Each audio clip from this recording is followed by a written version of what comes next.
et est la plus grande de toutes les portes. Et est la plus grande de toutes les portes, sachant qu'elle n'est pas dans ceux que j'ai cités. Quelle est la plus grande de toutes les portes? Je vous lis. Quelle est la plus grande de toutes les portes? Elle n'est pas dans ceux que j'ai cités. Très bien. L'amour de la dunya, l'ignorance. L'ignorance est un égarement, mais c'est pas la plus grande.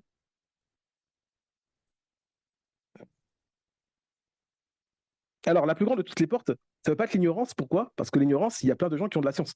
La plus grande de toutes les portes est celle qui va être générale à tout le monde. Personne n'y échappe. Quelle est-elle? Sur la tristesse? Non. Alors, je donne la réponse. La plus grande de toutes les portes s'appelle El-Rofla, l'insouciance. El-Rofla, l'insouciance. Et donc, l'insouciance, nous allons expliquer que c'est lorsque tu ne ressens pas ce que tu dois ressentir. En réalité, en tant que croyant, tu dois ressentir qu'il y a un créateur au-dessus de toi. Tu dois ressentir que tu peux mourir à n'importe quel moment. Tu dois ressentir la présence de quelqu'un qui te regarde, la présence des anges autour de toi, l'importance de la prière, la gravité de désobéir à Allah. Lorsque ces sensations ne sont pas présentes, tu es totalement distrait. L'importance d'évoquer Allah, d'être en contact, en constant contact avec lui, le zikr. Lorsque tu ne ressens pas ça, tu es insouciant. Très bien. L'insouciance est la plus grande porte. Pourquoi? Parce qu'il y a des personnes qui n'ont pas le désir fort, d'autres personnes qui n'ont pas la colère. Aucun des deux. Le diable ne trouve pas l'accès. Mais l'insouciance, tout le monde est touché par ça. C'est-à-dire que lorsque tu n'es plus connecté au divin, tu n'es plus connecté à la mort, tu n'es plus connecté à l'au-delà, tu n'es plus connecté à l'adoration, tu penses plus du tout à ces choses-là, tu es insouciant. Et le diable va faire son chemin. C'est-à-dire qu'il va planter une graine, il va se retirer. Exemple, je vais jouer un peu à une console, à la console, à PlayStation ou autre. Là, tu es en train de jouer, le diable fait son chemin. Parce que pendant ce temps-là, tu ne penses pas à Allah. Et lui, il a planté ses graines. Quand tu termines, tu ne sais pas pourquoi, quelques temps après, tu vas dire ah, quelle est cette sensation forte qui me prend de vouloir désobéir? Qu'est-ce qui s'est passé entre temps? C'est parce que tu étais déconnecté, il a fait son chemin. Il a mis la graine qui devient le futur arbre du péché. Ça s'appelle l'insouciance. C'est pour cela que les temps d'insouciance, nous allons apprendre pendant le cheminement à les diminuer. L'âme, il ne faut pas la brusquer, parce qu'après, la personne, elle craque. On ne va pas dire tu enlèves totalement tout. Tu diminues ces temps-là. Nous allons diminuer au fur et à mesure jusqu'à les remplacer par des choses qui sont beaucoup plus nobles et plus plaisantes pour l'âme. Inch'Allah, bi'idhnillah. Très bien, une personne qui va dire je vais regarder un film pendant quelques heures. Tout le temps que tu regardes, tu n'es plus connecté à Allah. Tu es distrait. Et le diable fait son chemin. C'est pour cela qu'après, tu vas te retrouver avec des ambitions mauvaises, des envies, des passions, des penchants mauvais. Tu ne sais pas d'où ça vient. C'est parce que tu n'étais plus connecté. C'est pour cela que tout ce qui nous coupe, ça peut être même une femme, ça peut être des enfants, ça peut être le travail, nous devons faire en sorte d'en faire des objets qui nous rapprochent d'Allah, qui nous rappellent Allah. C'est-à-dire qu'il faut passer du temps à méditer. Tu vois, ton enfant, tu penses à que s'il n'y avait pas là, mon enfant serait néant. D'où il vient? C'est Allah. Donc je vois mon enfant, je pense à Allah. Je vois ma femme, je pense à Allah. Je vois la bienfaisance, je pense à sa miséricorde. Si elle est comme ça avec moi, elle me sert, elle m'aide, elle me soutient, c'est que c'est Allah. Si mon enfant est obéissant, tiens, c'est la miséricorde d'Allah. Donc on va essayer de tout rattacher. C'est pour cela que lorsque nous allons voir la science des noms et attributs, nous allons rattacher au maximum ces choses-là à Allah. Au nom d'Allah, le vivant, quand nous allons voir un vivant, Rob, dès qu'on va voir quelque chose qui est lié à l'éducation, à l'intelligence, Ar-Rahman, des choses qui sont liées à la miséricorde, et cela va t'aider constamment à rester connecté. Et même lorsque tu as du mal à te connecter, nous allons apprendre à faire du zikr. Tu travailles du zikr, dis subhanallah, alhamdulillah, wa la ilaha illallah. Si tu es un médecin, pense que tu es en train d'opérer, pense que ça vient d'Allah. Ce corps-là que tu touches vient d'Allah. Cette opération que tu fais, l'intérieur du corps, le miracle de ce corps humain. Tu es dans la physique, pense que toutes ces matières-là, d'où est-ce qu'elles viennent? Pourquoi elles arrivent à se mélanger comme ça? Tout ça, ça te rappelle. Quand tu es en train de nettoyer, tu es nettoyeur, tu te rappelles que, subhanallah, tout ce que je vois comme déchet là, mon cœur est comme ça peut-être. Et subhanallah, de la même manière que je nettoie, je vais nettoyer. Donc il faut essayer de faire en sorte que tout soit un élément de contact. Parce que lorsqu'on se détache, le diable fait son chemin. Et tout le monde a des moments d'insouciance. Et il faut simplement s'habituer à les diminuer. Donc, la plus grande porte du diable est l'insouciance. Pourquoi? Parce qu'elle touche tout le monde. C'est pour cela que la première étape que nous allons voir lorsque nous allons nous engager dans le cheminement est el-yaqadha, le réveil, qui consistera à s'extirper du sommeil des personnes insouciantes. C'est ce qu'on appelle le réveil. Il y a des strates dans l'insouciance. Par contre, quelqu'un qui est totalement insouciant, qui dort totalement, il ne pense même pas à l'au-delà, Allah, Allah, il se rappelle justement, juste quand il y a un mort ou quand c'est le ramadan, il doit se réveiller pour pouvoir cheminer. Et c'est la première étape que nous allons voir, Inch'Allah, lorsque nous allons nous engager dans le cheminement, Inch'Allah. Maintenant que nous avons vu que le but du diable est de pervertir ce cœur, et nous avons vu que ce diable va s'attaquer à ce cœur par le biais du West-West, qui va être en accord avec ta passion, et que si cette passion n'est pas présente, c'est-à-dire les portes différentes ne sont pas présentes, il va au moins saisir l'occasion de l'insouciance et lancer la graine. Très bien. Maintenant, que se passe-t-il lorsque cette graine atteint le cœur? Lorsque ce West-West atteint le cœur, que se passe-t-il? Que se passe-t-il lorsque le West-West atteint le cœur? Que se passe-t-il? Nous allons parler du diable, de son arme, le West-West. Maintenant, non, le West-West ne crée pas la mort du cœur. Il crée les maladies, il embellit, très bien. La maladie du cœur, très bien. Alors, que se passe-t-il?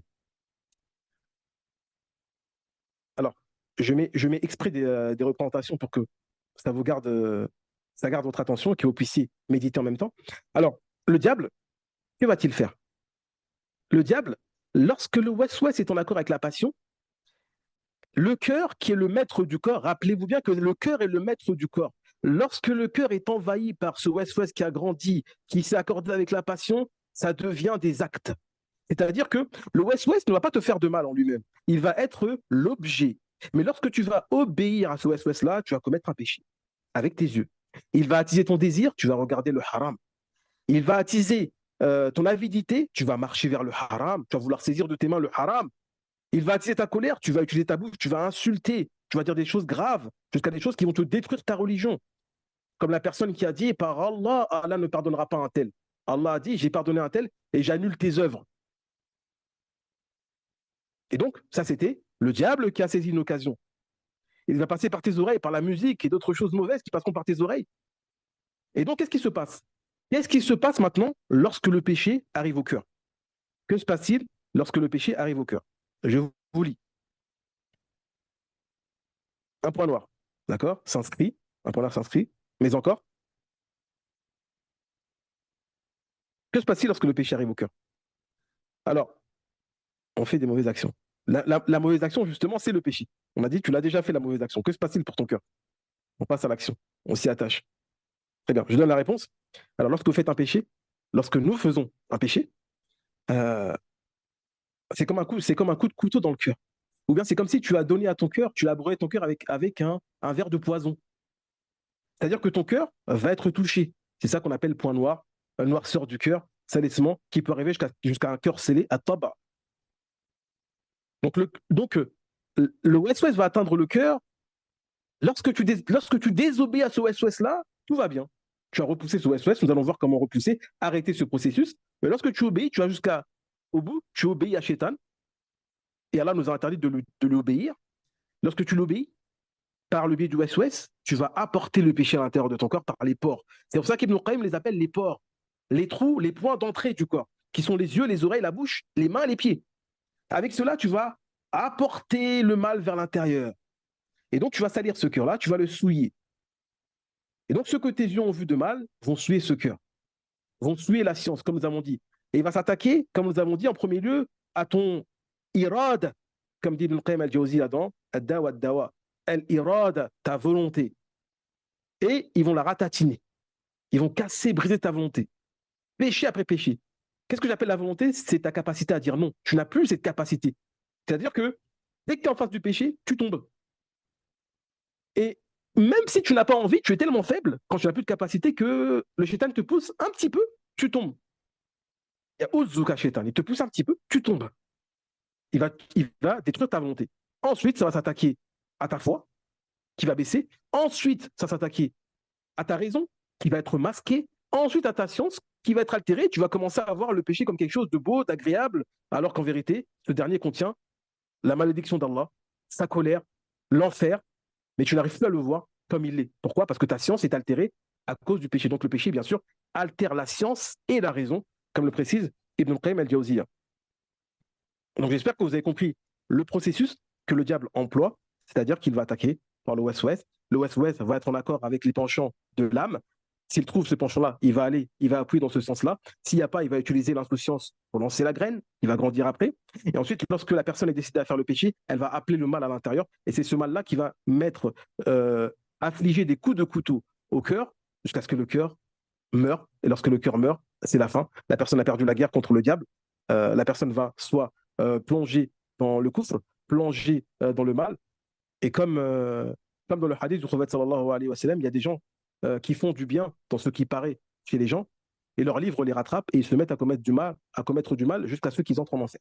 Et des fois, cela va te rattraper. Pourquoi? Parce que ton cœur a été altéré énormément et ensuite, tu te mets à commettre de mauvais actes jusqu'à ce que tu rentres en enfer. Et après, il y a plusieurs méfaits à cela, l'attachement, l'addiction. Et l'addiction, c'est quelque chose de très grave. Il faut se détacher. Pourquoi? Parce que l'addiction est un signe que tu vas mourir sur ça. Parce que tu n'arrives pas à te détacher. C'est un signe que tu seras saisi sur cela. Donc c'est pour cela que l'addiction n'est pas un jeu, il faut s'habituer à se détacher. Nous allons voir les moyens de lutter contre l'attaque, l'assaut du diable sur le cœur et ses voies. Wallahu ta'ala, a'lam. Je m'arrête là pour l'intervention, Inch'Allah, et je vous pose des questions, Inch'Allah, ou bien je vous laisse poser vos questions. Bismillah.